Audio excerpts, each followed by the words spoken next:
2014 में और 15 में मोदी जी ने 1 रैंक 1 पेंशन कर जवानों का सम्मान करने का काम, और आज इसका तीसरा संस्करण लागू हो चुका है। 3 बार 1 रैंक 1 पेंशन में बढ़ोतरी करने का काम मोदी जी ने किया है। भाइयों बहनों, बड़ी चिंता की बात है, हथीन से लेकर थानेसर और पलवल में कांग्रेस की रैलियां होती हैं, पाकिस्तान जिंदाबाद के नारे लगते हैं। मैं तो टीवी पर देखकर बड़ा चिंतित हूं, और राहुल गांधी रोकते भी नहीं। मुझे बताओ भाइयों बहनों, जो पार्टी की सभाओं में पाकिस्तान जिंदाबाद के नारे लगे, हरियाणा इसके साथ रह सकता है क्या? जोर से बोलो, रह सकता है क्या? अरे राहुल बाबा, आपकी सभा में पाकिस्तान जिंदाबाद के नारे लगते हैं, लगवाते हो, किसको खुश करना चाहते हो? ये तो हरियाणा है, यहां से नौनिहालों ने अपना खून देश की रक्षा के लिए बहाया है। भाइयों बहनों, ये राहुल गांधी नेशनल कॉन्फ्रेंस के साथ जाकर कश्मीर में कहते हैं हम धारा 370 को वापस लाएंगे, हम सारे आतंकवादियों को छोड़ देंगे। मुझे बताओ टोहाना वालों, धारा 370 वापस लानी चाहिए क्या? जोर से बोलो, लानी चाहिए क्या? आतंकवादियों को छोड़ना चाहिए क्या? अरे राहुल बाबा, आप तो क्या, आपकी तीसरी पीढ़ी भी आ जाए, धारा 370 वापस नहीं आए। ये इतिहास बन चुका है। आपके समय में, आपके नाना के समय में धारा 370 ने कश्मीर पर सवालिया निशान लगाया था। नरेंद्र मोदी जी ने वो सवालिया निशान हटाने का काम किया है, अब वो वापिस नहीं आ सकता है। भाइयों बहनों, आज मैं आया हूं तब कांग्रेस पार्टी के भ्रष्टाचार की भी बात करना चाहता हूं।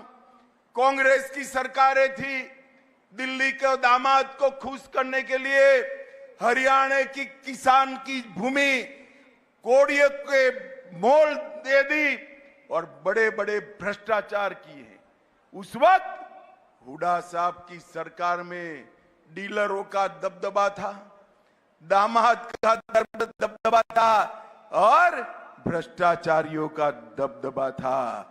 भारतीय जनता पार्टी ने ये डीलर और दामाद वाली सरकार को समाप्त करने का काम अब भारतीय जनता पार्टी की सरकार ने। भाइयों बहनों, हुड्डा साहब ने कांग्रेस के घोषणा पत्र में वादा किया है 2 लाख नौकरियां देंगे, हम भी देने वाले हैं।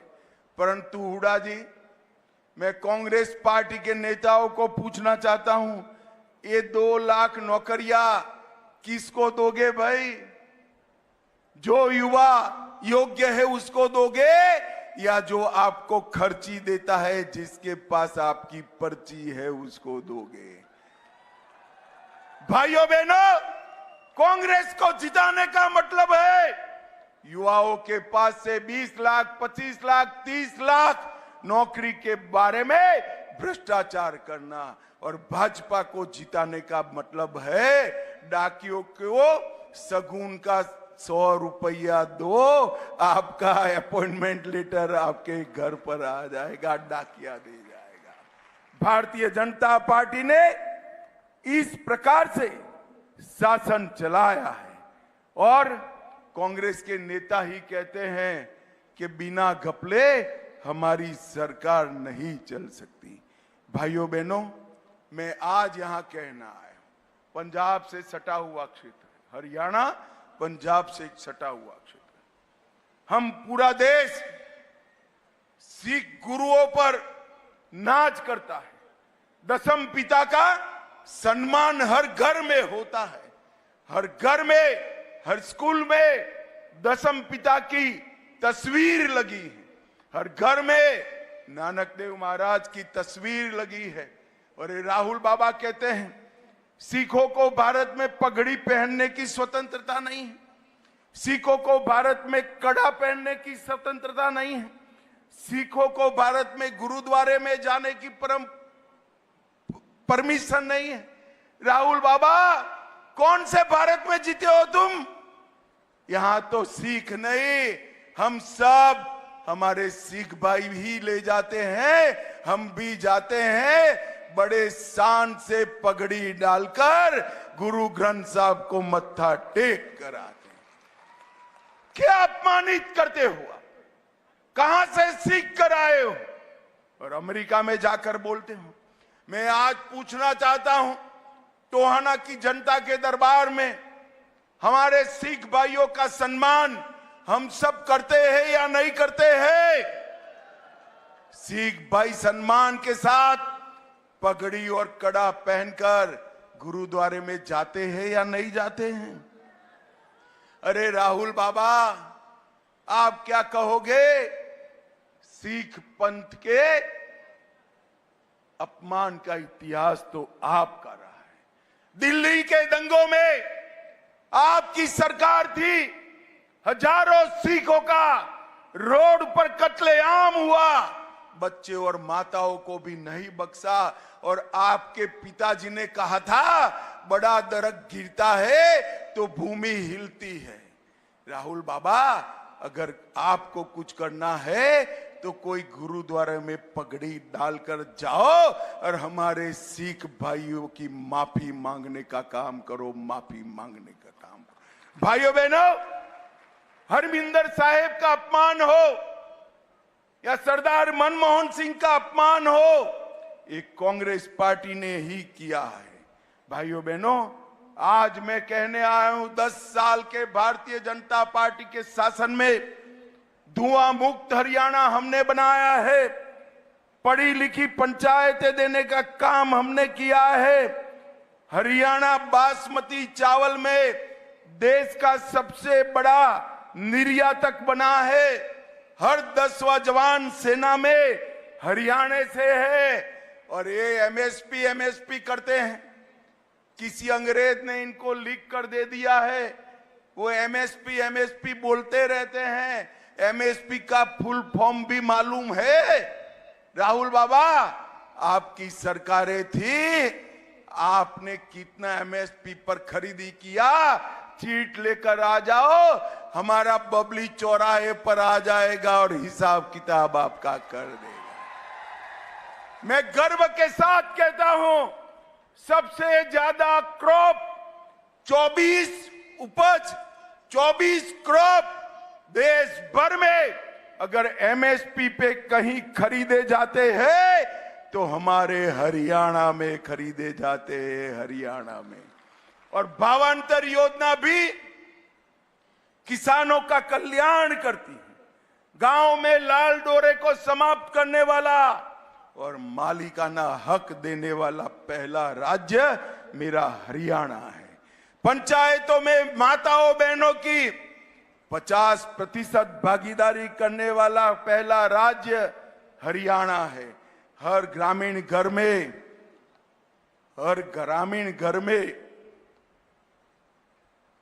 पेयजल, नल से जल पहुंचाने वाला पहला राज्य मेरा हरियाणा है। भाइयों बहनों, मैं सिर्फ एक जिले की बात करता हूं। 3 सीट का जिला है, 3 सीट का है ना फतेहाबाद, सिर्फ 3, तो 2 बंदे तो हमारे यहीं खड़े हैं। मैं ये एक जिले का हिसाब लेकर आया हूं। सिर्फ फतेहाबाद में पीएम ग्राम सड़क योजना के तहत 75 करोड़ रुपया खर्च किया और 187 किलोमीटर रोड ये 10 साल में बनाने का काम हमारी सरकार ने किया है। भाइयों बहनों, जोर से ताली बजाना, राहुल गांधी तक पहुंचना चाहिए। पीएम किसान, 1 लाख किसान लाभार्थियों को 200 करोड़ रुपया नरेंद्र मोदी जी ने सीधा बैंक अकाउंट में डालने का काम। 1900 हेक्टेयर भूमि सिंचाई की बढ़ाई, 700 मेगावाट के 2 स्वदेशी रिएक्टर बनाए और 5,50,46,46 रेहड़ी पटरी वालों को लोन देने का मोदी जी ने काम किया। 62,000 घरों में पानी पहुंचाया, हर घर में शौचालय, हर घर में गैस, हर घर में बिजली पहुंचाने का काम किया और 580 स्कूलों में शौचालय और पानी पहुंचाने का काम नरेंद्र मोदी जी ने किया। मैं कांग्रेस के अध्यक्ष को कहना चाहता हूं, भैया फतेहाबाद में आजादी से अब तक कितना करा इसका हिसाब लेकर आओ, हमारा पलड़ा भारी रहेगा, हमारा पलड़ा भारी रहेगा। भाइयों बहनों, हमने आगे भी तय किया है, अमरूद को जीआई टैग देकर यहां का अमरूद विश्व के बाजार में पहुंचाने का काम भारतीय जनता पार्टी करेगी।